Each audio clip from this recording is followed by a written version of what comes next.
aku. Kau pernah tolong aku dulu. Banyak kali. Dan sebab kita sahabat. Tak apa. Aku ingat. Dan selagi aku ingat, kau takkan hilang. Terima kasih.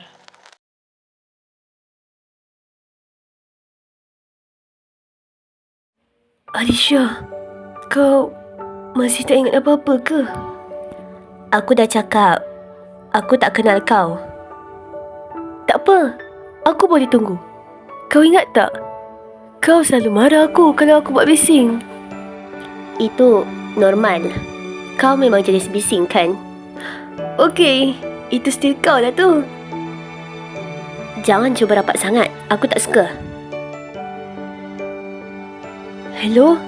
Ali, macam mana keadaan Alisha sekarang? Dia masih tak ingat apa-apa. Saya nak try sesuatu. Saya kuasa mengejen. Alisha, awak dengar tak suara saya? Siapa ni? Saya Iman, partner awak. Maaf, tak kenal. Saya faham. Alisha, awak okey tak? Kenapa semua orang kenal aku, tapi aku tak kenal korang? Sebab awak penting untuk kami. Alisha, dengar sini. Walaupun kau tak ingat, naluri kau tetap sama. Naluri? Kau bukan orang biasa. Kenapa semua orang cakap benda yang sama? Sebab tu memang diri kau. Tapi aku tak ingat. Tak apa, aku ingat untuk kau. Kenapa kau bersungguh sangat? Sebab kau pernah buat benda yang sama untuk aku. Aku? Masa aku jatuh, kau yang tarik aku naik balik. Macam mana dia asyik buat semua ni? Bukan kau pun boleh ke?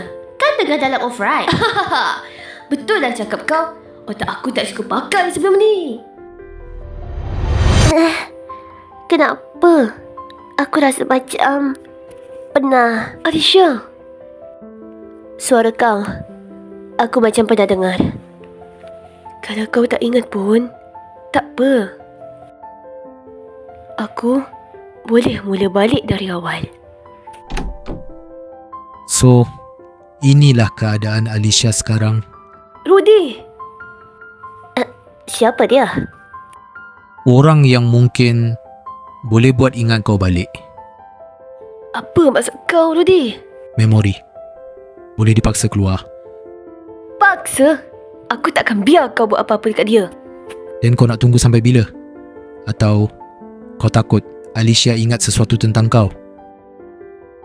Kau nak dia ingat? Atau kau nak terus hidup dalam penipuan ni, Ali? Ini bukan cara dia. Cara? Dunia ni tak peduli cara. Hasil je penting. Apa yang sebenarnya yang jadi ni? Alisha, dengar sini. Kau ejen elit mata. Kau pernah hampir mati dalam misi. Rudy, cukup! Dan masa tu,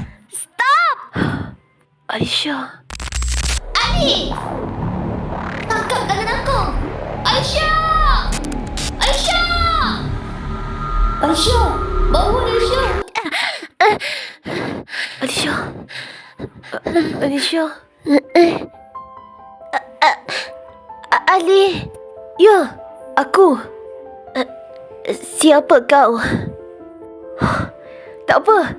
At least kau dah ingat nama aku. nampak? Berkesan. Itu bukan berkesan. Itu paksa. Cukup! Aku tak nak dengar lagi. Kau nak lari dari siapa diri kau? Aku tak kenal diri aku. Dan biar aku temankan kau cari balik. Itu benda paling kau jaga kan? Jangan sentuh. Kenapa? Sebab itu je yang tertinggal. Aku... Kenapa sakit sangat kalau aku cuba ingat? Jangan paksa diri kau. Kalau tak paksa, dia takkan ingat sampai bila-bila. Pilih Alisha. Nak tahu kebenaran atau terus hidup kosong? Rodi! Kau tak perlu pilih sekarang, Alicia. Aku nak tahu. Alicia. Tapi bukan dengan cara dia. Ali, kalau kau betul orang yang kenal aku, Aku kenal kau. bantu aku. Lambat terlalu lambat. Lebih baik lambat dari hancur. Kaiti tengok memori tu. Bukan semua indah, Alicia. Bila kau ingat nanti, jangan menyesal. Ali, dulu aku macam mana? Keras, degil, annoying. Serius? Tapi kuat. Aku harap aku masih orang yang sama. Kau masih Alicia yang aku kenal. Kalau aku ingat semuanya nanti, Aku tunggu. jangan pergi. Takkan.